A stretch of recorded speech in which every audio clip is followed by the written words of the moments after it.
मुसलमानों और कादियानियों के अकायद का फ़र्क बुनियादी क्या है और कादियानों को काफिर क्यों कहा जाता है, आज की इस वीडियो में हम आपको बताएंगे। कादियानियों की कादियानी जमात की जब से इब्तिदा हुई तो दीन से रग़बत रखने वाले मुसलमानों ने इसकी हकीकत को जानकर मुखालफत में हिस्सा लिया और इस जमात की रशा दवानियों और फरेबों से अपने आप को महफूज रखने का एहतमाम किया।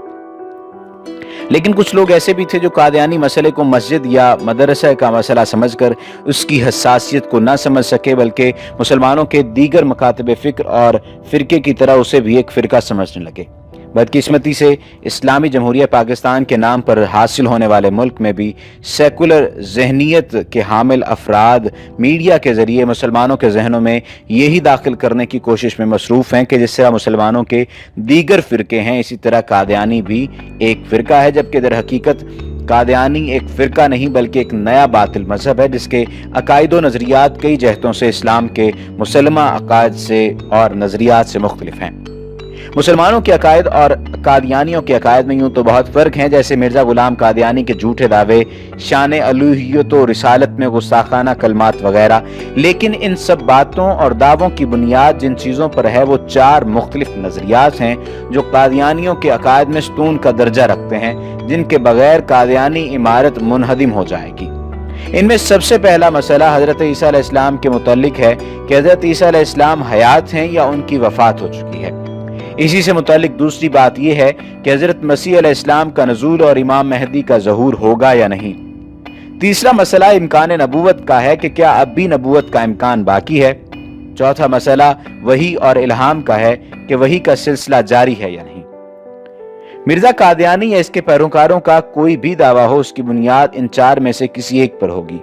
मज़कूरा बाला चारों अकायद की वजाहत इस फ़र्क के साथ कि मुसलमानों का इस मामले में क्या नज़रिया और अकीदा है और कादियानियों ने इसमें तब्दीली करके क्या अकीदा घटका है, आज की इस वीडियो में हम आपको बताएंगे। मसला वफ़ात व हयात मसीह।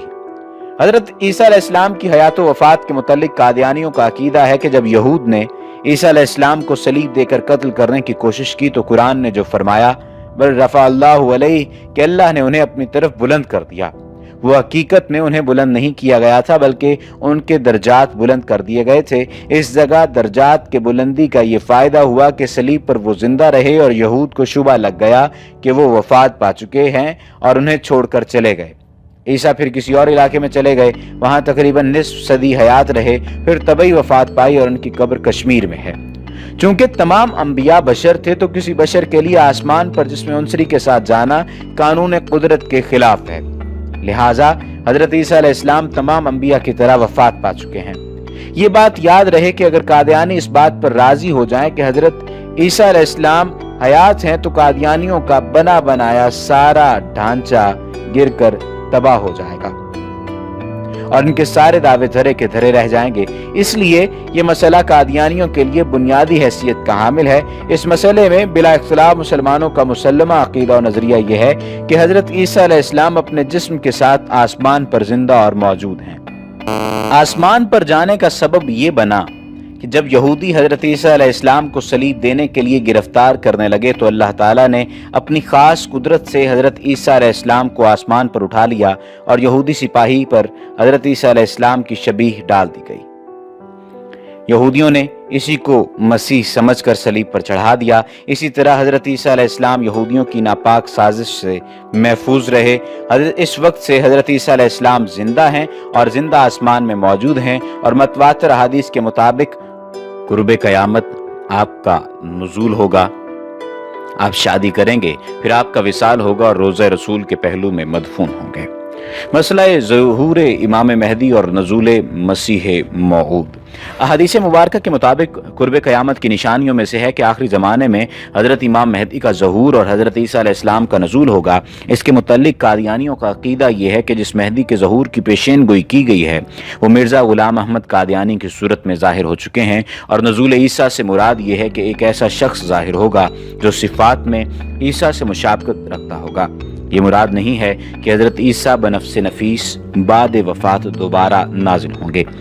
मज़ीद ये कि ज़हूर मेहदी और मसीह इब्न मरियम एक ही वजूद के दो नाम हैं। इमाम मेहदी के आने की जो निशानी कि वो जब आएंगे तो मशरिक व मगरिब को जमा कर देंगे, तो कादियानियों के मुताबिक ये निशानी डिश एंटीना के इजाद की सूरत में पूरी हो चुकी है। इसके ज़रिए दुनिया में प्रोग्राम नशर किए जाते हैं, लिहाजा डिश एंटीना के ज़रिए इमाम मेहदी की ये पेशन गोई पूरी हो गई कि मशरिक व मगरिब को जमा कर दिया गया। ये अकीदा कादियानी अकायद के सुतून में से है कि अगर कादियानी इस बात को तस्लीम कर लें कि हजरत ईसा अलैहिस्सलाम नाजिल नहीं होंगे तो फिर मिर्जा कादियानी का ईसा बनकर आने का दावा बातिल हो जाएगा। इस हसास अकीदा में मुसलमानों का नजरिया है कि आखिरी जमाना में उम्मत की हिदायत और रहनुमाई के लिए हजरत इमाम मेहदी जाहिर होंगे, और मजीद ये कि इस दौरान हजरत ईसा अलैहिस्सलाम आसमान से नाजिल होंगे और वो 40 साल तक जमीन पर हुकूमत करेंगे। मसला इम्कान नबूवत तो रिसालत खत्म होने या ना होने के मुतालिक कादियानियों का अकीदा यह है कि अब तशरीई नबी यानी कोई भी नई शरीयत लेकर नहीं आ सकता। अलबत्ता जिस शख्स पर बरूजी तौर पर मोहम्मदियत की चादर पहना दी गई हो वो गैर तशरीई नबी की सूरत में आ सकता है। नेज़ नबूवत हुजूर सल्लल्लाहु अलैहि वसल्लम के फैज़ से मिलती है, माअज़ल्लाह, और जो हुजूर सल्लल्लाहु अलैहि वसल्लम के फैज़ से अलहदा होकर नबूवत का दावा करे उस पर लानत है। ये एक बेबुनियाद और गैर हकीकी दावा भी कादियानियों की इमारत का असल उसूल है।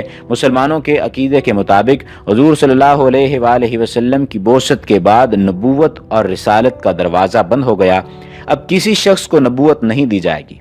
शरीयत मुकम्मल हो चुकी है, दीन मुकम्मल हो चुका है। हुजूर सल्लल्लाहु अलैहि वसल्लम आखिरी नबी हैं, लिहाजा हुजूर नबी करीम सल्लल्लाहु अलैहि वसल्लम के बाद किसी को भी नबूवत और रिसालत अता नहीं की जाएगी। मसला वही और इल्हाम दो अलग अलग इस्लाहात हैं और इन दोनों से हासिल होने वाले इल्म के सबूत और कतईयत में फ़र्क है। कादियानियों के अकीदे के मुताबिक वही और इल्हाम का सिलसिला अब भी जारी है। कादियानी वही और इल्हाम में फ़र्क नहीं करते और इल्हाम को वही के माना में इस्तेमाल करते हैं और इसको कतई करार देते हैं, यानी इल्हाम के ज़रिए हासिल होने वाला इल्म भी इसी तरह की हैसियत रखता है जो हैसियत वही की है। जबकि मुसलमानों के मुताबिक हुजूर सल्लल्लाहु अलैहि वसल्लम के इस दुनिया से पर्दा फरमाने के बाद वही का सिलसिला मुनक़ते हो चुका है, जबकि कश्फ़ व इल्हामात का सिलसिला जारी है। लेकिन कश्फ़ व इल्हामात के ज़रिए हासिल होने वाले अहकामात कतईयत के दर्जे तक नहीं पहुँचते।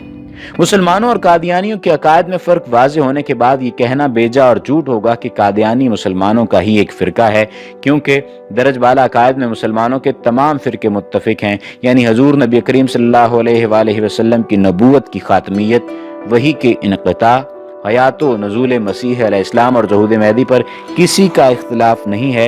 लिहाजा ये बात रोज़ रोशन की तरह आया है कि जब दरज बाला अकायद में किसी का इख्तिलाफ नहीं है तो इन अकायद की गलत तशरीह करने वाले ग्रोह का ताल्लुक़ हरगिज़ मुसलमानों से, इस्लाम से नहीं हो सकता। अल्लाह ताला इसको समझने की तौफ़ीक़ अता फ़रमाए। तो इस बात से तो वाज़े हो गया कि कादियानी जो हैं वो मुसलमान नहीं हैं, बल्कि कादियानी झूठ बोलते हैं कि वो मुसलमान हैं, वो काफिर हैं, और उनको इस बात की सज़ा भी लाजमी तौर पर मिलेगी कि वो कादियानियत के नाम पर मुसलमानों को और इस्लाम को ख़राब करते रहे। अगर कादियानी और फितना कादियानियत की बात की जाए तो कादियानियत और फितना कादियानियत ये 19वीं सदी के आखिर में ज़िला गुरदासपुर में मिर्ज़ा ग़ुलाम अहमद कादियानी जब अंग्रेज़ों के हाथों दीन इस्लाम के नाम पर नया खेल खेलने का खिलौना बने तो इब्तिदा में मिर्ज़ा कादियानी ने मुसलमानों की हमदर्दी और हिमायत हासिल करने के लिए ईसाइयों और सिखों से मुनाजरे किए और इस्लाम का दिफा किया। रफ्ता रफ्ता बाज़ लोग मिर्ज़ा को एक मुसल्ले और मुबल्लिग इस्लाम का दर्जा देने लगे। मुसलमानों की हिमायत का फ़ायदा उठाते हुए मिर्ज़ा ने मशहूर मुबल्लिग इस्लाम बनने के बाद मुख्तलिफ किताबें लिखना शुरू की और फिर अपने आप को मुजद्दिद कहलवाना शुरू कर दिया। 20वीं सदी के आगाज़ में मिर्ज़ा ने अपना असल काम करना शुरू किया। मुजद्दिद के दावे पर मिर्ज़ा की गिरफ्त नहीं हुई तो बतदरीज मेहदी, मसीह मऊद, ज़िल्ली नबी, बरोज़ी नबी, उम्मती नबी, तशरीई नबी, यहाँ तक के अपने आप को खुदा कहने से भी बाज ना आया। वक्त गुजरने के साथ साथ इसके पैरोकारों की तादाद में इजाफा होता रहा। मिर्ज़ा ने अपने दावों को साबित करने के लिए मुनाजरे, मुबाहिसे और मुबाहिले के चैलेंज किए जो उलमाए हक ने हमेशा कबूल किए, लेकिन जब कभी मुनाजरे का वक्त आया तो मिर्ज़ा कादियानी खुद नहीं पहुंचता था, या बिलफर्ज अगर पहुंच भी जाता तो बहुत बुरी तरह शिकस्त और जिल्लत का सामना करना पड़ता। मिलाकर जब वो अपनी रेशा दबानियों, बेबुनियाद दावों और रसूलुल्लाह सल्लल्लाहु अलैहि वसल्लम की ज़ात मुबारका की तौहीन से बाज ना आया तो उलमाए हक ने मिर्ज़ा कादियानी को काफिर और गैर मुस्लिम करार दिया। اس کے بعد مرزا قادیانی کی جماعت نے دین اسلام کی آڑ میں اور برطانوی سماج کے سائے میں رہتے ہوئے اپنے باطل مذہب کی خوب ترویج و اشاعت کی اور اپنی تحریروں میں اسلام کی منمانی تعویلات و تشریحات پیش کرنا شروع کی۔ غریب اور پسماندہ علاقوں میں جا جا کر لوگوں کو اپنے باطل مذہب میں داخل کرنا شروع کر دیا۔ علماء کرام نے قادیانی جماعت کے بڑھتے ہوئے اثر رسوخ کو دیکھتے ہوئے ریاستی سطح پر اس کی سرکوبی کی کوشش شروع کر دی، چونکہ اس دور میں پاکستان وجود میں آ چکا تھا اور اس کے بعد قادیانیوں کو کافر بھی قرار دے دیا گیا۔